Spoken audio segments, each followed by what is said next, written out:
Nekateri pravijo, da oznaka GT pomeni Good Times. No in mi se z njimi strinjamo, pravimo, da to absolutno velja.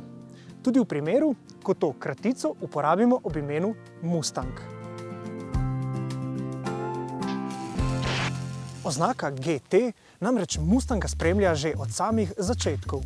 Že ob rojstvu modela leta 1965 se je takoj pridružila ikoničnemu logotipu divjega konja v galopu. To je bil Mustang z boljšo opremo, zmogljivejšim motorjem in dovršeno zunanjo podobo. V primerjavi s standardno izvedbo je imel GT več kroma, dodatni meglenki, spredaj kolutni zavori in še nekatere druge izboljšave. No, zdaj pa čas prevrtimo za skoraj 6 desetletij. Danes je Mustang postal tudi električen. In ne, tokrat ne bomo razpravljali, ali je bila za električnega križanca uporaba tega imena upravičena. Pravzaprav smo že konec preteklega leta na našem skupnem testu z našimi gledalci ugotovili, da se je Ford razvoja električnega Mustanga lotil na pravi način, oziroma da je razvil avtomobil, ki lahko ponosno in suvereno nosi to legendarno ime. No, mi pa smo tekom našega testa ugotovili, da ima električni Mustang s tistim klasičnim, ki še vneto golta bencin, pravzaprav veliko skupnega. No in tako je prav, da tudi električni Mustang dobi rohnečo Gran Turismo oziroma Grand Touring različico GT.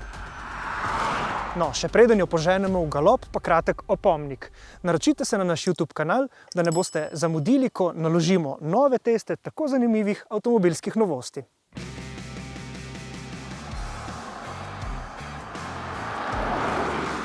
No, da je električni Mustang rohneč, pa ne pravimo kar tako. Prisluhnite.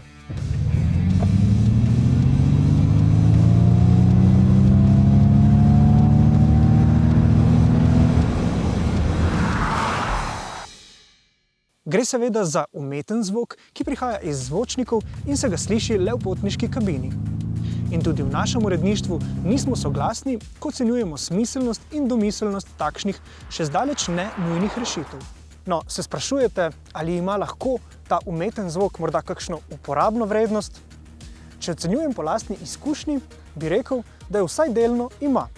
Pri bencinskih motorjih, sploh pri tistih športnih, ki so praviloma glasnejši, je zvočna kulisa zelo pomemben del vozne izkušnje.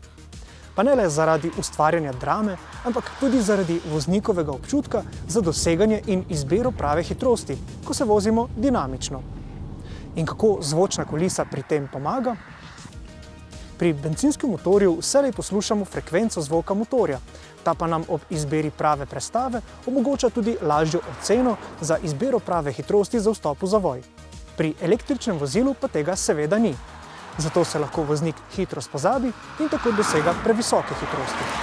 In ko vemo, da imamo v primeru tako zmogljivih električnih vozil vselej opravka z več kot 2 tonama mase, lahko to pred vstopom v zavoj pomeni tudi težave. In to še posebej velja za Mustanga GT, ki velja za najbolj zmogljivo različico v ponudbi električnega Mustanga.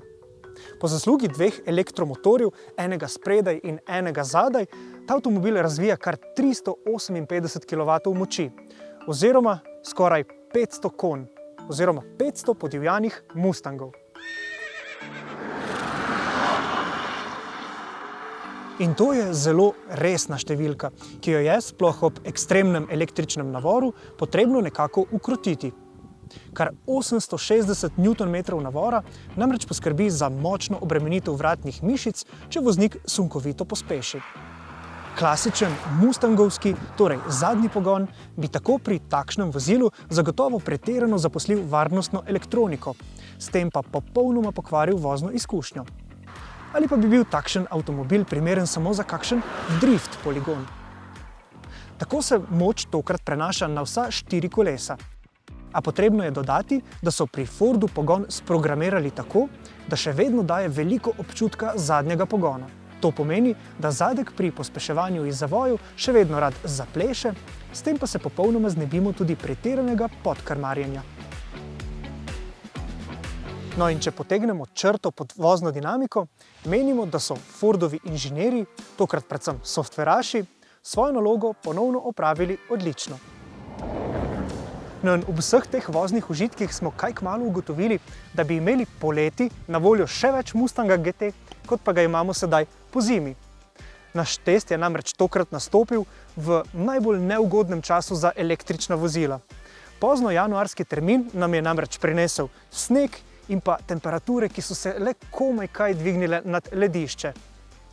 No in to ni opravičevanje vnaprej, ampak le opozorilo, da bomo tokrat govorili o številkah, ki jih električnemu vozilu prinašajo zanj neprizanesljive razmere.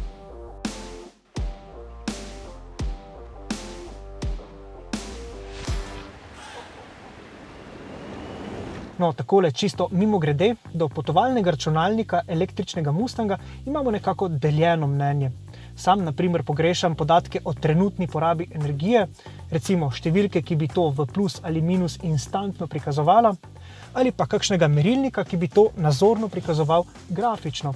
Tale na tem manjšem zaslonu pred voznikom je namreč za preprosto in pregledno uporabo med vožnjo precej premajhen. No, nam pa po drugi strani sistem na tem odlično odzivnem in preglednem zaslonu nudi tudi enega najboljših prikazov med električnimi vozili.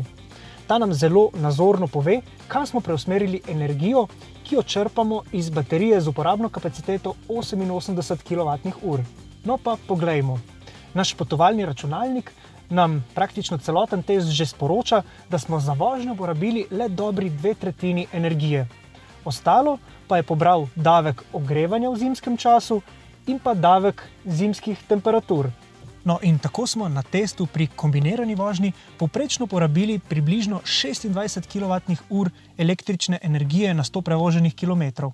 No, pri avtocestni vožnji pa se je ta številka že povzpela na 30 kWh. Tako zimski električni doseg znaša le okoli 300 km z enim polnjenjem. No, pri bolj prizanesljivih temperaturah pa se doseg zlahka dvigne krepko nad 400 km. In kako to vemo? V družbi naših gledalcev smo namreč električnega Mustanga vozili tudi že s porabo manjšo od 20 kWh. Pa čeprav smo, kot se za ta avtomobil tudi spodobi, precej vozili tudi dinamično.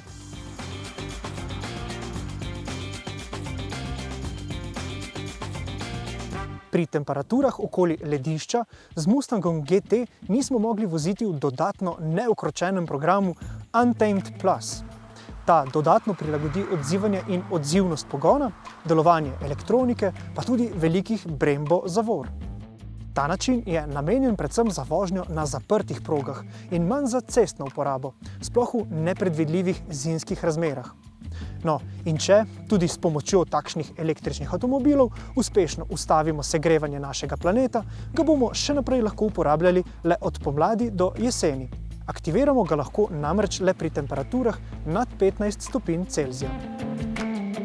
Ko govorimo o oznaki GT, tako za klasičnega kot tudi za električnega Mustanga velja, da žrtvujemo nekaj ekonomičnosti za ojačanje mišic avtomobila.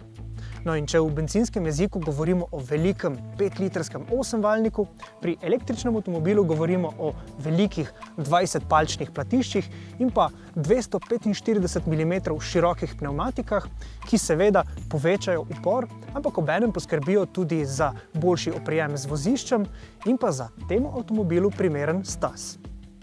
Električni Mustang namreč v duhu pravega GT-ja ponuja surovo moč v kombinaciji s kvalitetami luksuznega potovalnika.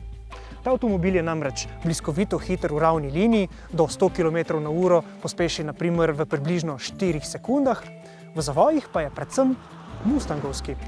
No, kaj pravzaprav to pomeni? Tudi klasičen Mustang v zavojih ni tako vozniško oster in natančen kot recimo kakšna športna Fiesta ali pa Focus.